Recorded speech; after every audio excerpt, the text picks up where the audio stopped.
Assalamualaikum warahmatullahi wabarakatuh.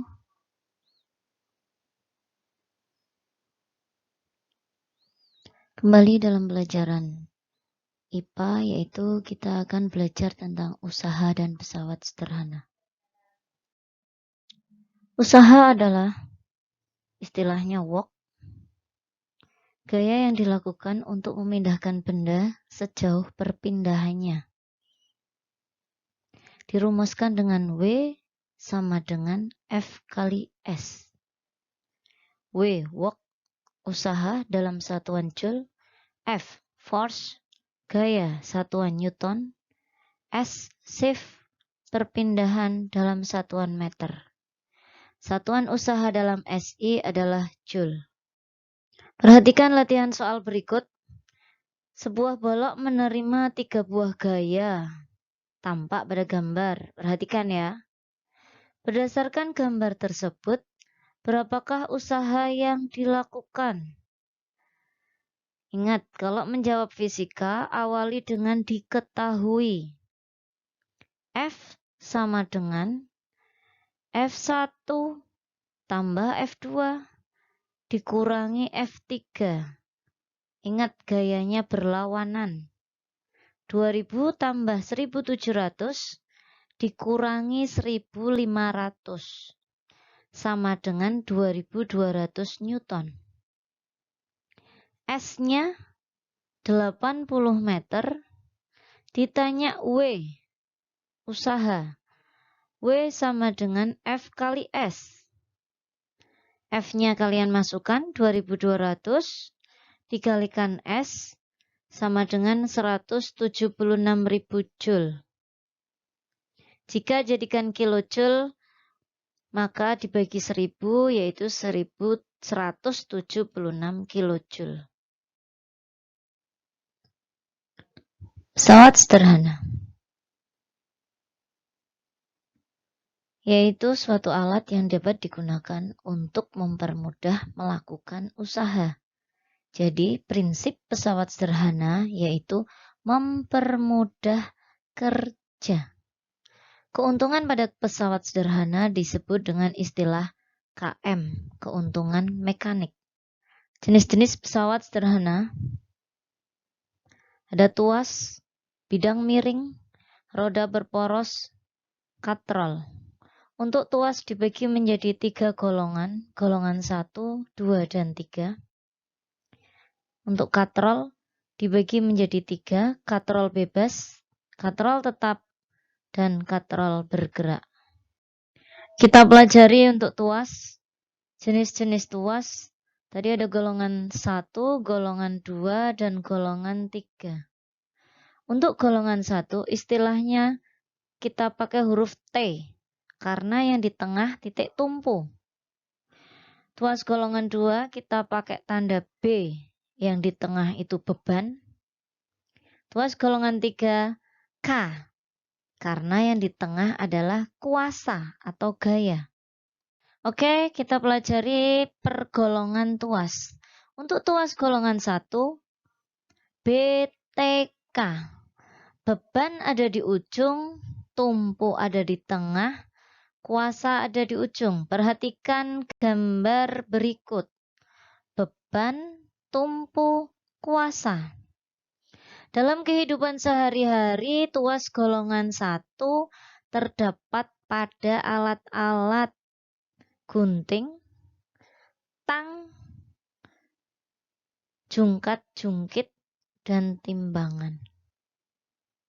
Lanjut untuk tuas golongan 2, dibalik ya.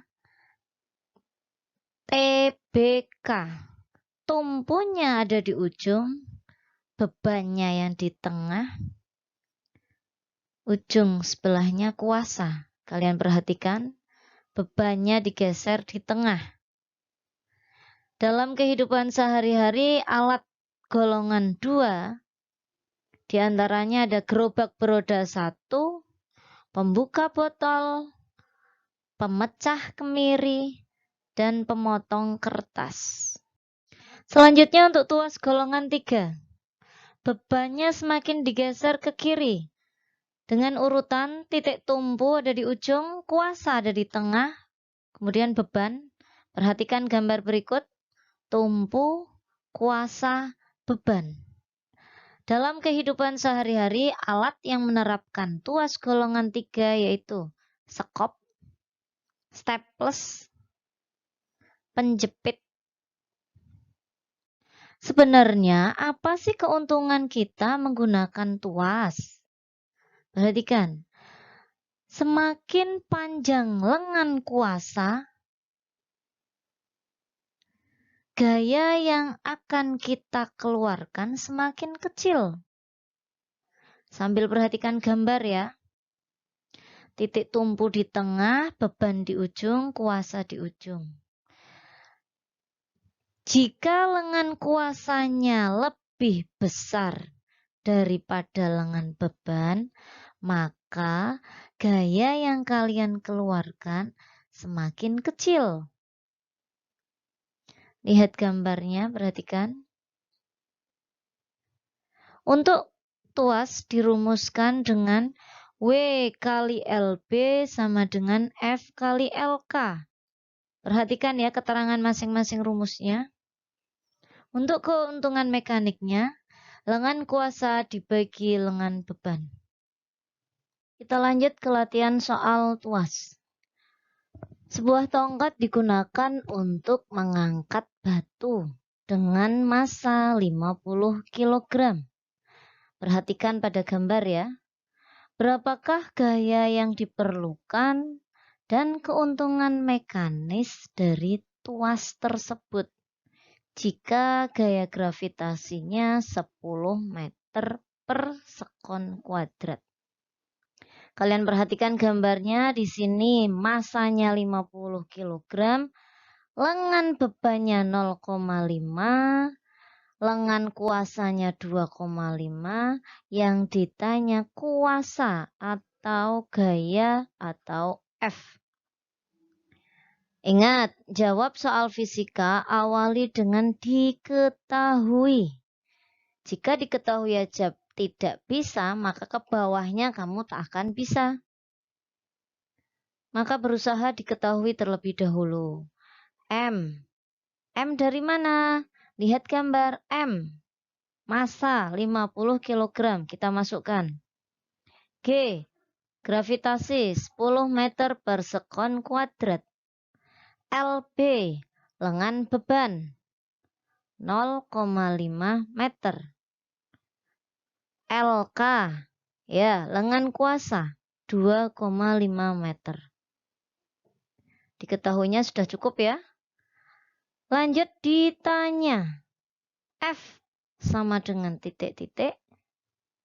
KM sama dengan titik-titik. Kita jawab. Persamaan tuas kita masukkan terlebih dahulu. W kali LB sama dengan F kali LK. W itu beban, LB lengan beban, F itu gaya, LK lengan kuasa. Kita cek apakah W sudah ada dalam diketahui. Oh ya, belum. W bisa dicari dengan mengalihkan massa kali gaya gravitasi. Kemudian kalikan LB sama dengan F kali LK. Kita masukkan angka-angkanya. M-nya 50, G-nya 10, LB 0,5 sama dengan F kali 2,5. Yang dalam kurung kita hitung terlebih dahulu. 50 kali 10 ya 500. Kalikan 0,5 sama dengan F kali 2,5. Kita lanjutkan, kalian cermati hitungannya yang teliti ya. Dihasilkan F sama dengan 100 Newton. Jadi, gaya yang diperlukan untuk mengangkat batu tersebut adalah 100 Newton. Selanjutnya kita cari untuk keuntungan mekanisnya. Kita pakai rumus lengan kuasa dibagi lengan beban. Kita lihat, diketahui lengan kuasa berapa? 2,5. Betul sekali. Dibagi 0,5. Hasilnya 5 kali. Jadi, tenaga yang dibutuhkan 1/5 kali dari berat benda. Pesawat sederhana yang kedua yaitu kita kenal istilah katrol. Bukan katrol loh ya, katrol. Seperti gambar sumur pada zaman dahulu menggunakan roda katrol. Ini untuk tempat embernya, bebannya. Kalian tarik talinya. Ketika kalian menarik beban ember tersebut, kalian melakukan suatu gaya. Nah, pada katrol tetap tunggal, gaya yang kalian keluarkan sama dengan beban yang kalian angkat atau beban yang kalian tarik. F sama dengan W. Keuntungan mekaniknya sama dengan 1. Untuk yang kedua, katrol bebas tunggal. Perhatikan ya, bentuknya beda dengan katrol yang tetap tadi. Talinya bebas bergerak. Dalam hal ini, gaya yang dikeluarkan sama dengan setengah dari bebannya. Keuntungan mekaniknya sama dengan 2. Untuk katrol yang ketiga yaitu katrol majemuk atau katrol berganda. Dicari gayanya menggunakan rumus F sama dengan W dibagi jumlah katrol. Pesawat sederhana yang ketiga yaitu bidang miring. Kalian perhatikan banyak skrup, uliran skrup. Bidang miring merupakan bidang datar yang diletakkan miring atau membentuk sudut tertentu sehingga dapat memudahkan gerak benda. Contohnya skrup pisau. Kalian perhatikan gambar bidang miring. Sisi miring, kemudian ada ketinggian. Keuntungan mekaniknya yaitu dirumuskan dengan panjang bidang miring dibagi ketinggiannya. Dilambangkan dengan L per H. Dalam buku lain bisa disebutkan, kadang ada yang menyebutkan KM sama dengan S per H. Sama saja ya. Ya, jika rumah kalian tinggi, maka akan menaikkan motor otomatis susah jika tidak diberi dengan papan miring. Inilah pesawat sederhana bidang miring. Yang keempat yaitu roda berporos.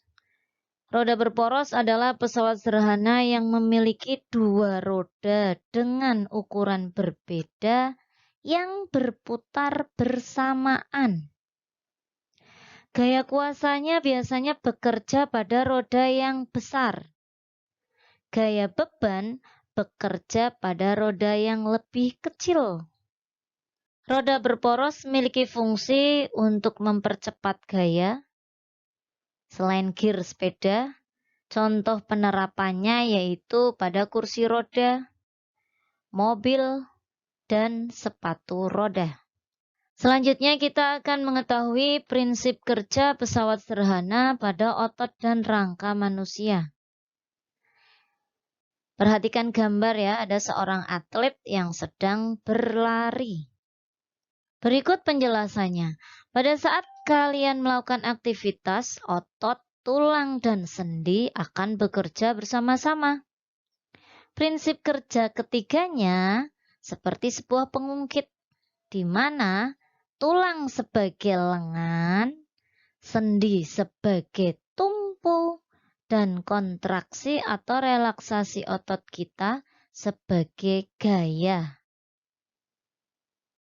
Coba kita diskusikan pernyataan berikut. Kegiatan A, mengangkat beban dengan tangan terlentang, tidak menggunakan sendi. Yang B, mengangkat beban dengan kondisi tangan terlipat, menggunakan sendi lengan atas dan lengan bawah. Mengapa kegiatan B lebih ringan dilakukan bila dibandingkan dengan kegiatan A?